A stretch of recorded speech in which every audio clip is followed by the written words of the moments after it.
Hello, this is candidate master Viktor Neustroev, and today we are going to review the game number 11 between Magnus Carlsen and Fabiano Caruana from World Chess Championship. This match is played in London. So, in this game, which also ended in a draw, Magnus Carlsen was playing with white pieces, Fabiano Caruana was black, and again, it was a Russian game or Petrov defense. Knight f3, knight f6, knight takes on e5, d6, and previously here Magnus Carlsen played knight d3 with the idea to make the position more complicated and then force black to make a mistake. However, black didn't make almost any mistakes in that game.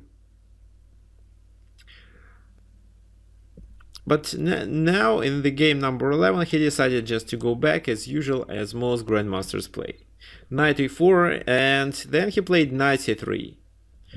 People usually play d4 in this position, but knight c3 is also a popular move, and this is how I recommend to play. For example, this is what I usually play too.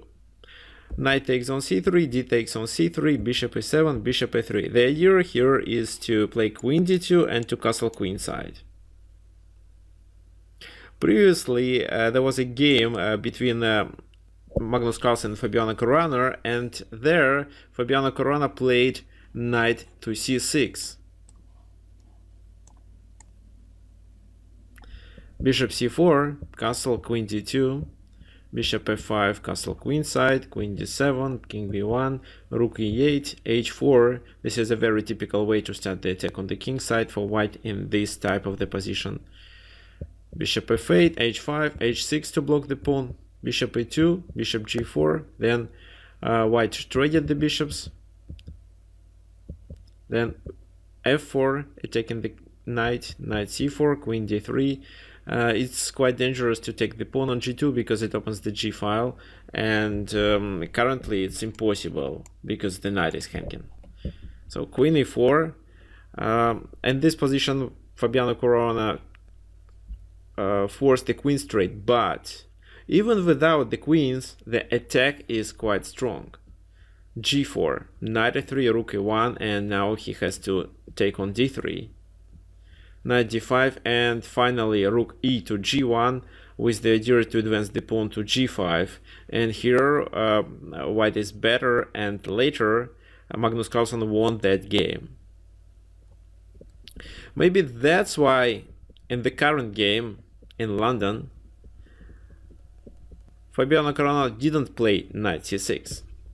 He played castle, queen d2. And then he decided to develop the knight with the other way, knight d7, knight f6. Castle queenside, knight f6, bishop d3, c5, rook h to e1, bishop e6. This is a very famous position. Almost all grandmasters know about it. And for example, Sergei Karyakin played here bishop g5 in one of his games. According to the theory, queen e5 is the best move, but his opponent Hare Krishna played h6. After that, Karyakin took on h6, c4, then he took on g7. So it was quite dangerous to take here, because then the queen joins to the attack. So c takes on d3, bishop g7, queen g5. Threatening to move with the bishop and give a discovery check. Knight e4, attacking the queen, queen h6, and the best way here, while white is threatening to give a checkmate on h8, for black is to trade the queens. That's why it was played. Bishop g5 checked, knight g5, queen g5, and then they traded the queens. However, white got a position with a rook against two minor pieces.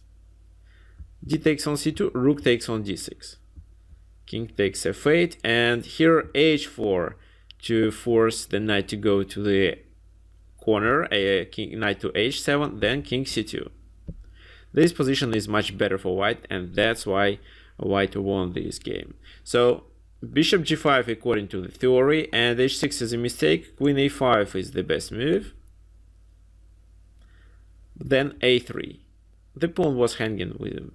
So rook f e8, bishop takes f6, bishop takes f6, knight g5, bishop g5, queen g5, and the position is approximately equal, maybe slightly better for white. There was a game between Giri and Matelov which ended in a draw in 2017 in this position.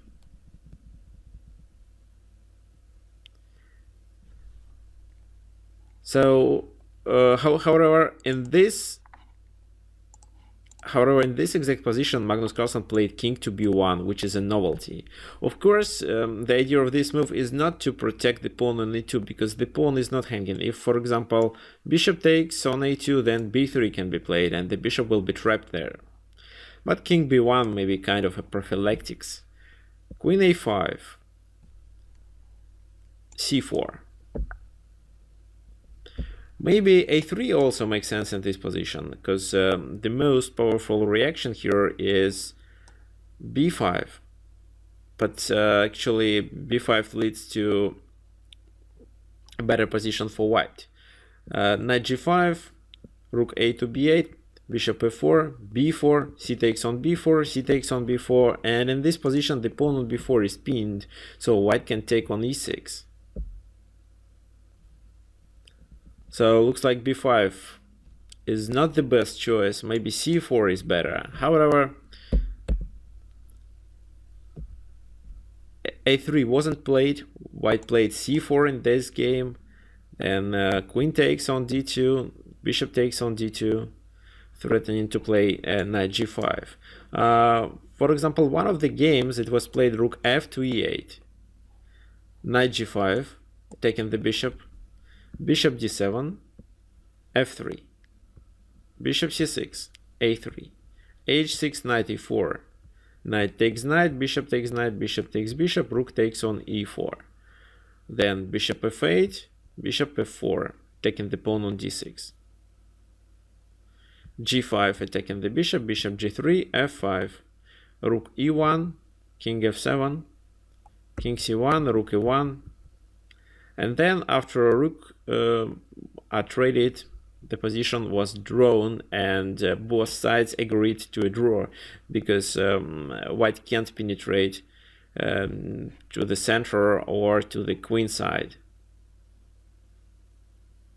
Of course, black has more weaknesses here, but we can't really attack, and that's enough just to have the king on e6 to be able to protect them.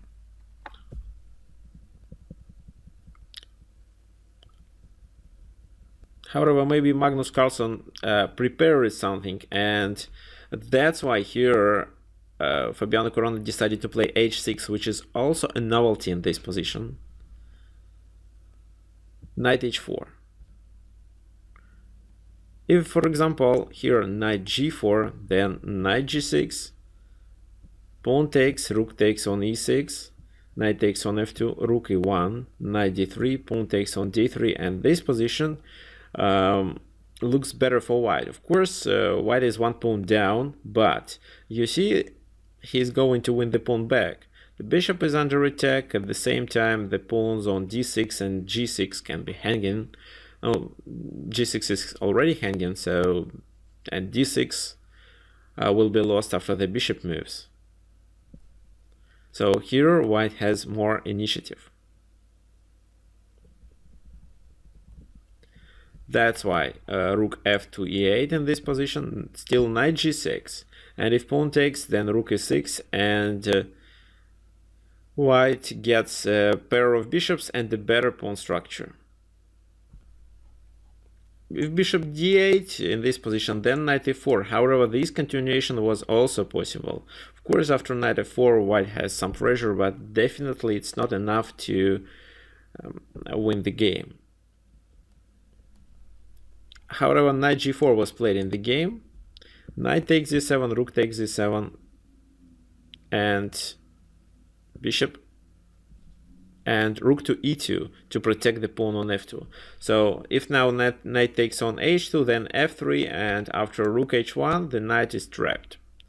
That's why knight e5, and in this position the pawn on c4 is hanging. Not now, but potentially. So now it's not, because there is a pin on the e file. But looks like if bishop moves, then bishop takes on c4, and black is better. So here white has to trade one of his bishops for the knight, and that's the bishop on d3. Bishop f4, taking the knight on e5, so knight takes on d3, rook takes d3, so bishop c4 doesn't work, it's pinned. Rook d7 here, rook takes on d6, rook d6, bishop takes on d6, rook d8, rook d2, bishop c4, and here the number of the pawns is equal, and they are going to play the endgame with bishops of opposite color. So the pawn on a2 is not hanging because of b3, b6. So now all the pawns are located on dark square. That's why white gets some advantage in this position, and later white is able to win the pawn. However, one extra pawn in this endgame with bishops of opposite color of course doesn't guarantee a victory. Even sometimes two extra pawns in bishops with two extra pawns in the endgame with the bishops of opposite color don't guarantee a victory. Okay, bishop f4 was played with the idea to trade the rooks. Here, another option was to play rook e8. That looks sharper. So rook d7, rook e1, king d2, rook e2, bishop takes on a2. Then bishop is trapped, but black gets the compensation. He takes so many pawns. f5 then, with the idea to play g5, f4 maybe. And if king takes on a2 immediately, then rook takes on c2. So if here rook a7, then of course g5 with the idea to play f4 and take this pawn. Black pawns will be really good, so maybe even both sides have winning chances in this position. Okay, let's go back. Instead of playing a rook e8 in this position, Fabiano Caruana decided to trade the rooks. King takes a6 with the idea to put the pawns on light squares. If, for example, here instead of this move he takes on a2, then he can lose the bishop. For example, b3, c4, king c1, and after c takes on b3, just simply king b2. And now he can't take the pawn on c2 because the bishop on a2 is hanging. And if the pawn takes here, then king a2, and the c1 square is covered with the bishop from f4. So that's why a6 was played. a6, a3. Then they made a few moves. So the pawn on c5 was taken. White is one pawn up, but that's not enough to win. So you see in this position all the black pawns are located on light squares. So different color than the white bishop is.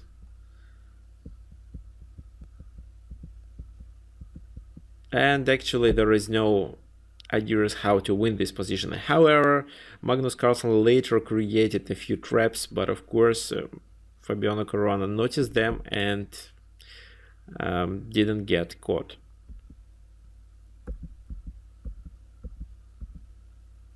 The idea of the c5 pawn is to stop the king, because if king goes to the queen side, then the pawn will be advanced. Bishop h6, bishop d5, so just a few moves in the center. King now goes to f6, but first g4 to trade the h pawn and to try to create a distant passed pawn.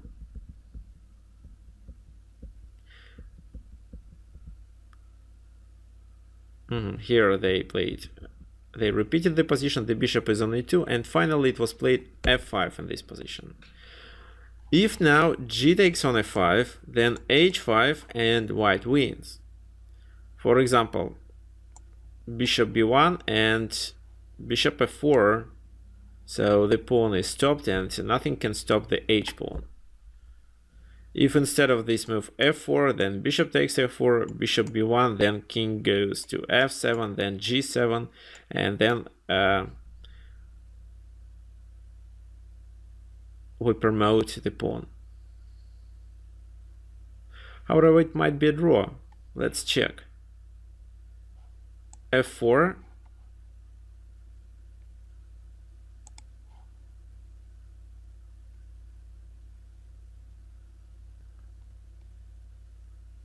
if f4 just bishop f2, yes, so it's a winning position, of course. Bishop b1, king takes on f7,